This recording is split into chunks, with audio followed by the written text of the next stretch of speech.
roll call. Who's in the room? How many agencies are here?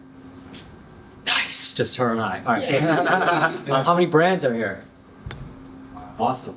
And how many of the brands or platforms in general are you guys on Shopify? Raise your hand. All right, non-Shopify? Okay, that's good. And who, by a show of hands, how many of you guys are interested in learning about AI or already embracing AI in your workflows in e-commerce? All right, so about half of us. All right, good. And how many people are here from the customer experience division or department within your brand? Okay, so about half of us. All right, great. I'm going to introduce myself. My name is Nihar Kulkarni. I'm the managing director and one of the partners at Roswell NYC. We're a full-service 360-degree e-commerce agency based here in New York. We provide creative, engineering, and growth marketing services to over 70 brands, focused on the Shopify Plus environment, everything from branding, logos, UI, UX design, and content creation, photography, videography, and 3D art, as well as full engineering. Our motto in engineering is the only limitation is your imagination. If you can think it, we're going to build it for you. And then finally, growth marketing, full funnel marketing strategies, everything from paid, SEO, affiliate social media and influencer marketing to mid-funnel retention marketing strategies, including customer experience and customer service. A lot of people don't realize that has a huge retention marketing aspect to it, as well as lower funnel strategies inclusive of cross-sell, upsell, and post-purchase upsell, as well as conversion optimization. With me today is Mike and Michael. Mike is a dear friend of mine, and Michael is a future dear friend of mine. And Mike is from, I'm going to let him talk right now. Mike is from, is in GM International over at Skylight Frames. Yep. Go ahead, Mike. Yep. I'm Mike. I run the international team at Skylight. We make digital family calendars and digital photo frames. So I oversee all aspects of the business. Supply chain, marketing, CX, operations, so full service across that, or full oversight of the P&L. Fantastic. And what's your level of embracement right now when it comes to AI? Especially for an international business where we're dealing with a lot of languages and local market nuances, we're using AI at a very high level to manage all that for us, and then deeper workflows as well. Awesome. And Michael, give yourself a background and what you do over at SNIPES. Yeah, I'm our director of customer experience at SNIPES. We're a footwear, streetwear retailer. We have 370 stores here in the States. We come from a German company that's been around for 28 years, but we operate it pretty independently. And I run CX there with customer service, a lot of fulfillment issues, right? Voice of the customer, loyalty, things like that. Thank you both for joining us today, and thank you to our sponsors and hosts today. Of course, DigitalGenius. And customer, thank you. All right, so we're going to kick things off right now. Easy one right now. What was the biggest challenge that you faced during the recent peak season, aka BFCM holiday, and how did you overcome it? We'll start with you, Mike. Yeah, I think the biggest challenge was sort of forecasting demand for markets that we had not been in before, and that's international. Yeah, exactly. We expanded to Canada, the UK, Australia, and Germany over the last 18 months, and thus identifying demand in new markets with new products, and what that demand meant from a customer success standpoint, our customer service standpoint, was quite a challenge. So luckily we were able to leverage a lot of the infrastructure we had built with our US team, but it was very much a learning curve this year. So from an internationalization standpoint, anybody here interested in internationalization? You better be. It's coming. Let's go.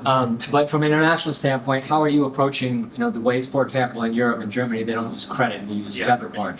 Is there an aspect that you... There's nuances you can? Yeah, there's a bunch of stuff. I mean, obviously the way taxes, everything from the way taxes collected to the way you can collect data from on the performance marketing side to the way the different certifications you have in all the markets. And I think to bring it to the AI piece, before we start engaging legal counsel or sort of expensive external partners, we always go to AI first, sort of map the landscape in Europe, tell me for consumer products what certifications I might need in XYZ. And so it has been a big enabler of our expansion and ability to move quickly in those markets. And from a CX standpoint, are you fulfilling solely from the US or do you have, okay, so we have probably 7 FCs across the globe outside of the US. Awesome. Okay. And over to you, Michael. What was the biggest challenge that you faced during the most recent holiday period? Just really the peak, the influx, right? How do we scale with that?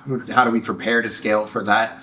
About 3 seasons ago, we had what then president, called 3 years or 3 years, 3 holidays ago. Got it. Okay. Called a customer service shitstorm. We fulfill out of stores. We had a lot of fulfillment issues, and I ran a fulfillment task force after that, working cross-organizationally. So we made a lot of progress in fulfillment issues, but really DigitalGenius was a really big part of us getting through this season and responding to customers quickly. And even if it wasn't a full resolution, they got a response from us, from SNIPES as a company, and that kept people from writing in again and again and again, getting different answers from different agents. And so the shoe didn't drop this year.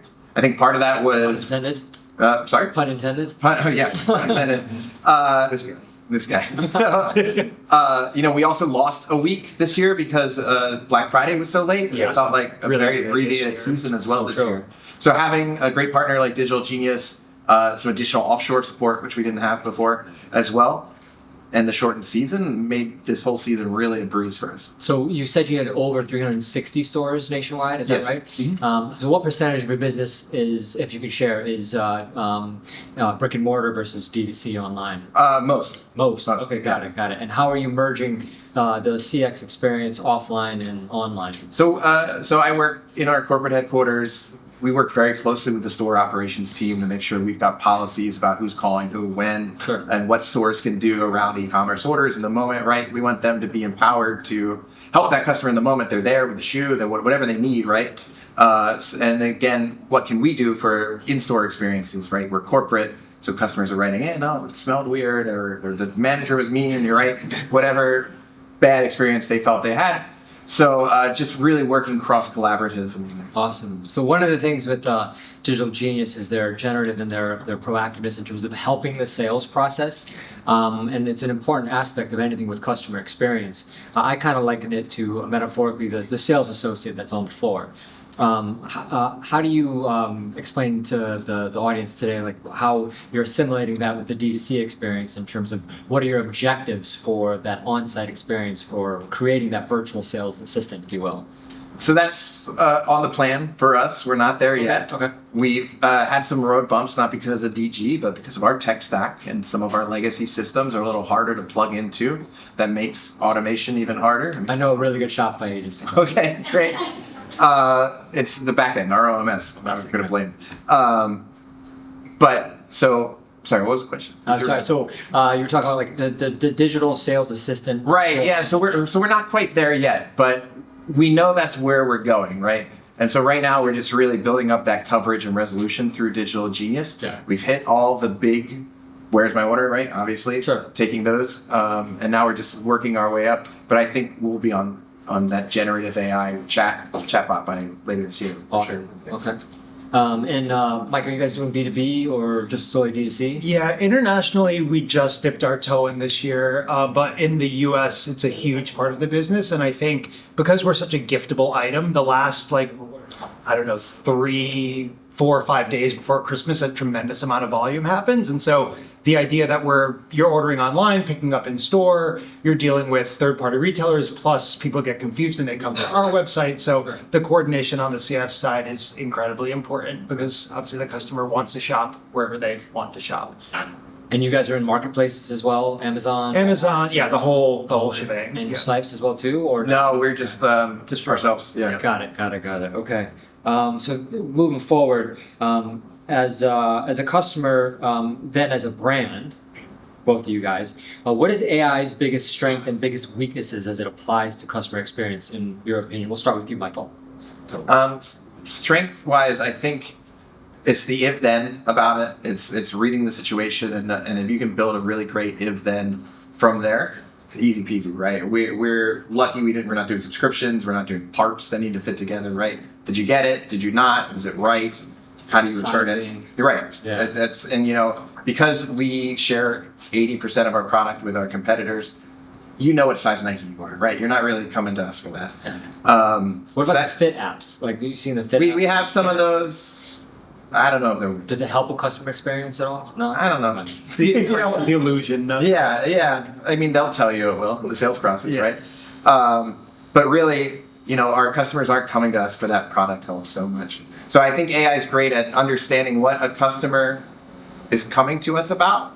And then weakness, I think, is really just the illusion of how good it is, we're not going to get to 90% overnight. Yeah, absolutely. I mean, with DeepSeek coming out and basically the billions of dollars that may not be needed to really drive AI's innovation, do you see, and for both of you guys see the adoption of AI and the costs associated with it increasing exponentially due to that, or? I think these companies are already like super unprofitable, right? Like the OpenAIs of the world. And so they're going to want to try to like retain the cost savings as much as they can. And I don't think they necessarily need to drop the price just yet because they're sort of either their first mover, people are still figuring out how they want to integrate this into their life. So I don't think you'll see cost savings past anytime soon because these guys need to sort of keep that to themselves and start turning a profit in the very short term. So in your opinion, back to the same question, strengths and weaknesses, when you're adopting AI tools, is it cost prohibitive, or are you embracing it, or are you just kind of, as a GM, are you waiting to see what market is? As a brand, it's awesome. As a customer, it's like sort of sad. I don't know. Like I feel like it enables such ease of workflow. So like you can make performance creative with it. You can write copy with it. It buys your media. And so it sort of can create a sea of sameness. And I think as a customer, there's already like way too many brands, and this is going to blow that up even further. So it's just hard to really choose a brand. I don't know. As a marketer, it's really awesome. But I think it requires like a level of human touch to make it like really exciting for both the marketer and the consumer. I agree with you. So what I wanted to talk about next is how much do you think about trust or brand voice when it comes to implementing AI into your tool sets or in terms of e-commerce? Like, for example, with the voice generative AI applications, AI is going to be able to talk like we're having a conversation now, probably within a year or so. Is that important? And are you looking for AI tools that really that you can train, or that come ready to go in terms of representing the brand voice and tone? I'd say that I would lean more where I feel DigitalGenius' strengths are in the backflow, in the back part, in the workflow, in the getting the message right, not how the message is said. Because our customer is very product driven, right? They type in Nike Dunk on Google and they see Snipes has a good price. And so that's where a lot of our shopping comes in from. So they're not looking to us as a brand voice as much, for good or for bad, right? So as long as they're getting the answer in a timely fashion that they're looking for, they're pretty happy. Awesome. What about yourself, Mike? Yeah, I think it's. I'm sorry. What was the question? It was the trust. Yeah, the trust, the brand voice. Like I said before, we were leaning on it quite a bit for translation work in some of our foreign markets, especially on the CS side. And I think it required. We did have a layer of like human, like a native German speaker over it to audit it from time to time, because I don't think you can really trust, especially from a translation standpoint. Called hallucination. Yeah. That, or like things are just not localized, or the like turn of phrase is not correct. And so I think, to your point, more about like workflows and perhaps less about like letting it sort of go off on its own from a consumer facing standpoint. But maybe we'll get there. So hearing like from a brand standpoint, you're more focused on efficiency right now, right? Cutting out the mundane operational manual tasks, right? And on top of it, whenever I see a customer survey response that says, why is it a robot? I only hear from robots. And I go and I look it up. It's always a human agent. They never say that about our automation. Totally. That's awesome. Okay. Based on your experience in 2024, what is most important from you from a customer experience standpoint that you feel will really drive profitability, sales, and overall growth for the business in 2025? Understanding all the other externalities that are coming into our market at lightning speed. We'll start with you, Mike. Yeah, I think I've always like sort of been really big about the idea of like omni-channel shopping. So you guys get it, and you have both stores and e-com. I think we were sort of born as an e-com first brand, specifically direct to consumer, and then you move on to Amazon, and then you move on to, now we're in chain-wide at Target and chain-wide at Costco. And so you really need to be all these places if you're trying to build multi-$100 million brand. I think if you want to keep it sort of tight and right, you can keep e-com, but I think the customer demands that they want to shop the brand wherever they want to shop the brand, and they don't necessarily care if it's your website. If they're at a Target, they want to be able to have access to it. So I think making sure that experience feels cohesive and reflective of the brand overall is super important. Yeah, omnichannel is definitely critical, and I understand that for your brand because you're selling one product that is the Skylight Frame, right? But for Plus Camo, but yeah. well, plus yeah, of course. And for you, Michael, but you're not reselling, but in a sense reselling the top brands throughout the footwear industry. You're getting that omnichannel experience already through the advertising that's coming from the brand parents for all the products that you have. How important is omnichannel for you, or does it make things difficult for you? Absolutely important to us, and a word we throw around a lot. That is a business word, right? Our customers don't know what that means. They just want to talk to SNIPES. They don't know what department they're talking to, right? Who here has heard of SNIPES before tonight? Yeah, right. Kind of About half. the DG people, right? So our storefronts are our best advertisements right now. We've had a number of acquisitions in the last 4 years, and that's where people start to know us. Our digital consumer right now is 80% within 25 miles of one of our stores. So that omnichannel presence is essential to us. As we have to continue to iron out that so that they have the same experience and understanding of that we know who that person is, whether they're in store or online or on our app. So from a demo standpoint, obviously the Gen Z, millennials and whatnot are more digitally savvy. Are you finding from a customer experience standpoint that there's a challenge when dealing with boomers or Gen Xers, and then as opposed to millennials and potentially alphas now? The way you phrase it, alphas. No, really, we're a family shop, right? So obviously, Nike used to have big releases every other week, every week. Those have really cooled off. That was all about fighting bots, and now that's a thing that's gone away. But Because of drops and whatnot? because of drops every week, right? And we wanted to make sure that we were getting the product in the hands of real people, and we put a lot of money into that, and now that doesn't really matter. Yeah. But like I said, we're storefronts. We're in the neighborhoods of the people that we serve. So they come in full family shopping on a Sunday. I talk to just as many grandmothers as I do Gen Zs, right? Awesome. So, yeah. Okay. So moving on a little bit further, what are your projections on how digital marketing channels will evolve in 2025 due to AI innovations, channel saturation, for example, with the duopoly of Google and Meta? Are you looking at AppLovin? Are you looking at any other networks or channels out there for digital marketing? And what's your opinion on that? I'll start with you, Mike. Yeah, I'm hoping to see a little bit more like creativity, real world event type stuff. I think an AI enabling so much of this digital marketing to be done with far less people for far less money should open up some room for brands to be thinking a bit more creatively. And I think that's going to be needed as this sort of like sea of sameness continues to happen. So I'm looking forward to more like not traditional marketing, but like bigger creative thinking and more experiential stuff. And I think that will continue to happen this year. Michael? Yeah. Some of our digital marketing partners, they all have AI or something, right? And we've dabbled, and none of them have really held up to stuff right now, as we can see. Interesting. Okay. So TikTok, is it gonna be here today, gone tomorrow? What are your predictions? Is TikTok here to stay? I hope so. I love it. It's not on demo for us, so I don't really care. But I think I'm going to say Trump gets it sold to like Oracle. I think that's what's going to happen. Okay. We every other year kind of like, should we try some of this? And we're plugged in through some social marketing campaign or software so that we can respond to people who come with like a customer service problem, but it doesn't come through TikTok very much, or we don't get through very much through social at all. But we haven't found an audience.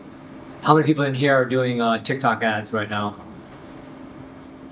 Just a handful. Okay, that's interesting. We had some luck with Shop. With Shop? US, yeah, the live shopping experience. But I think generally it's an interesting concept. I don't know if on TikTok it made sense for us, but like any sort of like live QVC style shopping, I think could be interesting if the demo that's on the platform is right. It's huge in Asia and APAC. Huge, yeah. It's never really been able to like take hold in the US outside of this, but everything's super like cheapy. It's like $20 like makeup kits or something. It's not great for like sort of higher AOV items. What platform are you using for live commerce? It's honestly just native shop, right? Native shop. Yeah. Got it. Okay. And we don't do it internationally because it's only US based, but the US can do it. Okay. And how are you guys? And we'll start with the room. How many of you guys are importing raw materials or products overseas for your products that you're eventually selling to your customers?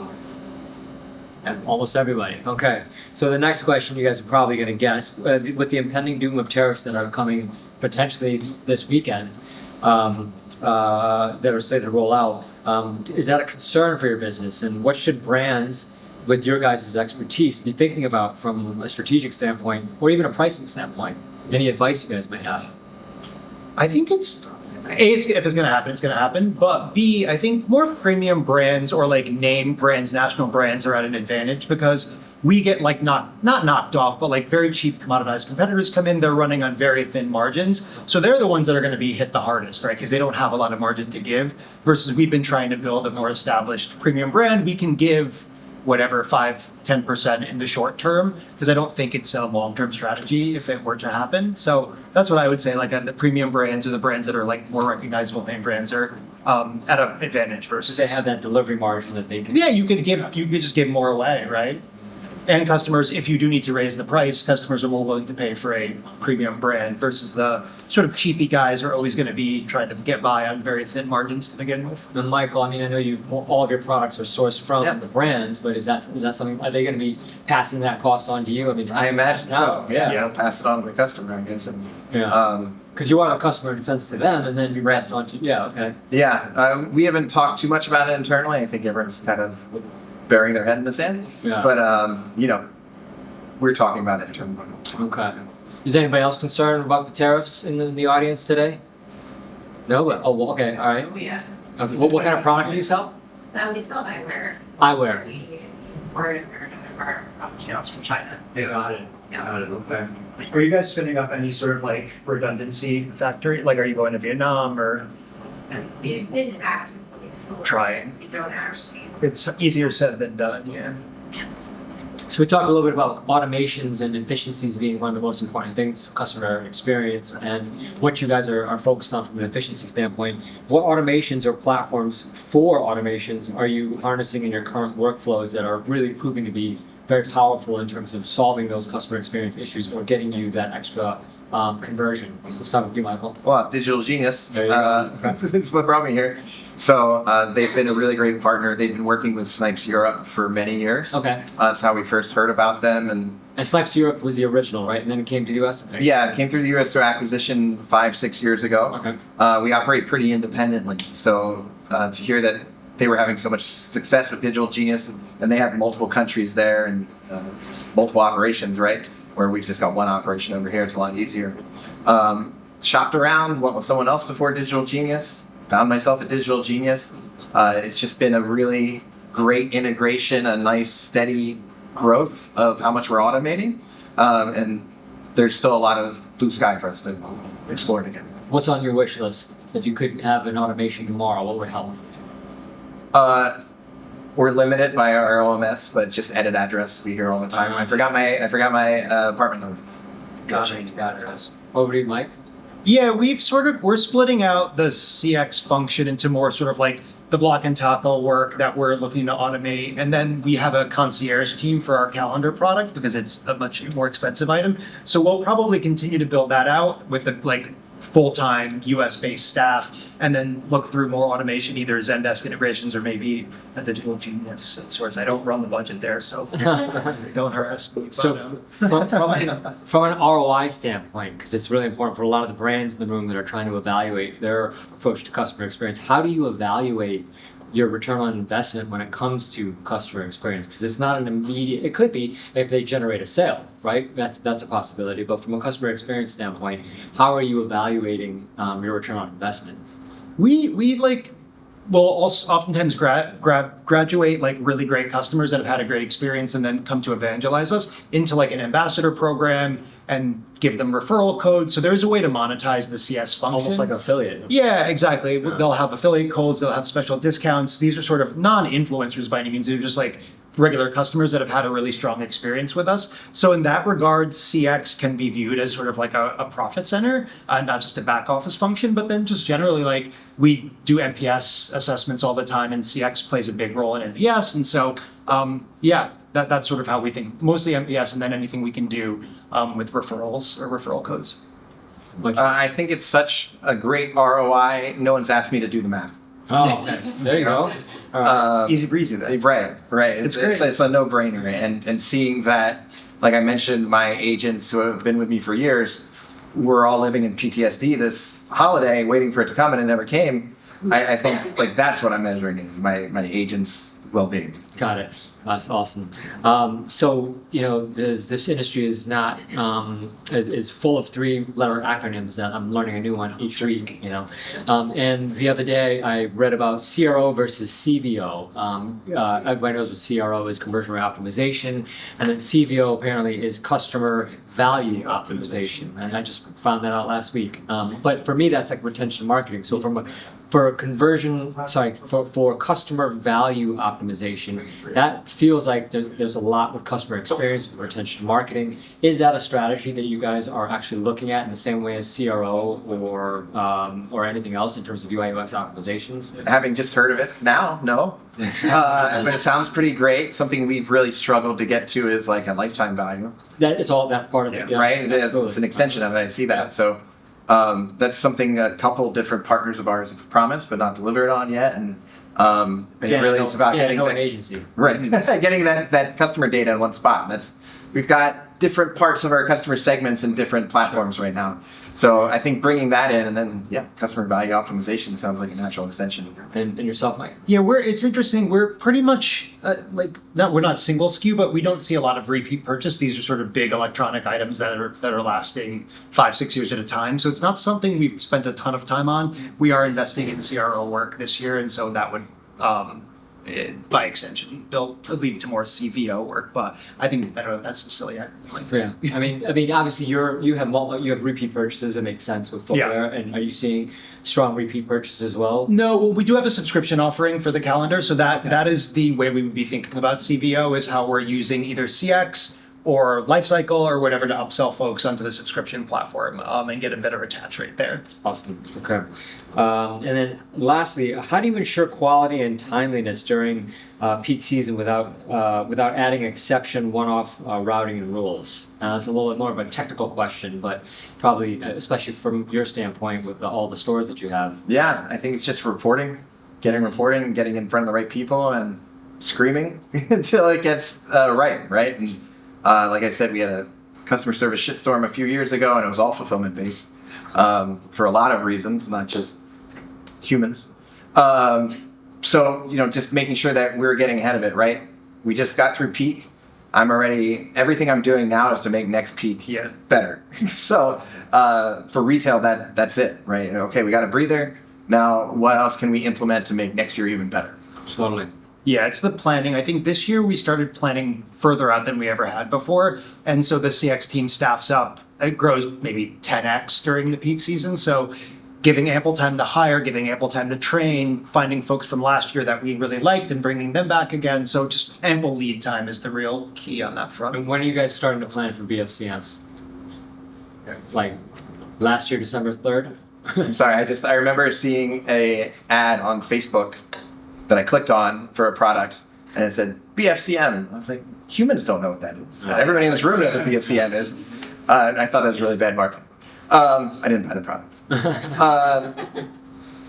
So, I mean, like I said, I'm planning about it now, right? And bringing in automation is what helps. Brands should be thinking about it now, right? Right, Okay. Absolutely. What are the lessons we just learned that we went through? What are the problem areas?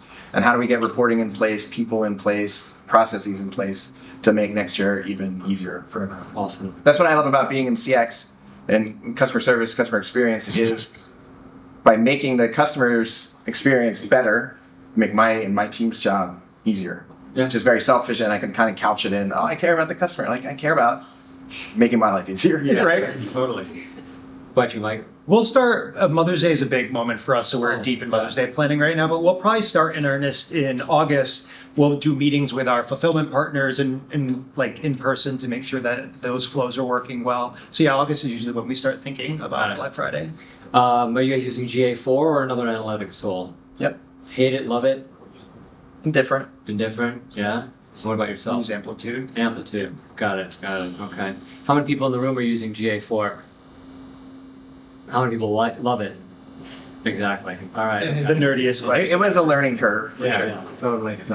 All right, we're gonna wrap up with shameless plugs. Any shameless plugs from you for Snipes or anything you want to share with the audience? Upcoming deals, discounts, offers. I don't know, check the site. All right. We've always got some clearance items on. Check us out. I know no one has heard of us. So. Yeah. I think there's a Valentine's Day sale in the US on Monday. Okay. On the frame items. So if you want a digital picture frame, check out skylightframes.com. Okay. I send pictures to my parents. Oh, nice. Yeah. Love it.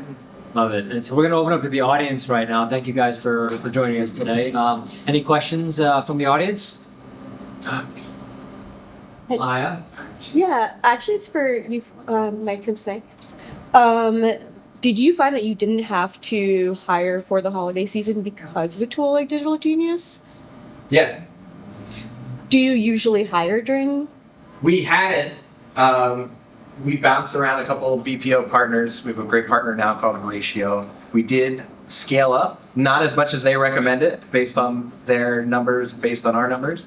I was couching DigitalGenius, and like I said, really a lot of our problem in the past had been not responding to customers fast enough, so they wrote it multiple times, which just balloons, and Ticket volume. the ticket volume just goes up and up and up. But even just getting that first response, even if it's not a full resolution of their problem, just chills people out for you get another 48 hours from them so that your agents can catch up to it.